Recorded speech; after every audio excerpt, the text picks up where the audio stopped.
Tiga sebab kenapa penyimpan emas semakin lama mereka menyimpan emas semakin kaya. Yang pertama, penyimpan emas ni apabila ada emas fizikal dekat tangan, dia ambil tempoh bertenang untuk jual emas tersebut walaupun dia rasa dia perlu untuk jual emas untuk gunakan emas.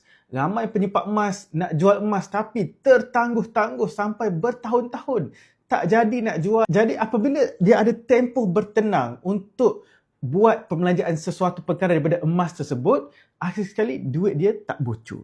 Yang kedua, penyimpan emas walaupun dia dah untung hasil daripada tabungan emas tersebut, dia tak jual emas. Malah mereka tambah lagi simpanan, tambah lagi dan tambah lagi, membuatkan simpanan mereka kekal dan semakin lama semakin bertambah. Walaupun dah untung tapi dia tak jual emas. Yang ketiga, harga emas semakin lama semakin meningkat dalam tempoh jangka masa yang panjang. Jadi bagi siapa-siapa yang simpan emas, cuba cek balik betul tak apa yang saya kongsikan dekat sini. Ambil tempoh bertenang sebelum berbelanja, tak jual emas walaupun dah untung. Harga emas semakin lama semakin meningkat untuk tempoh jangka masa yang panjang. Semoga manfaat, teruskan follow saya.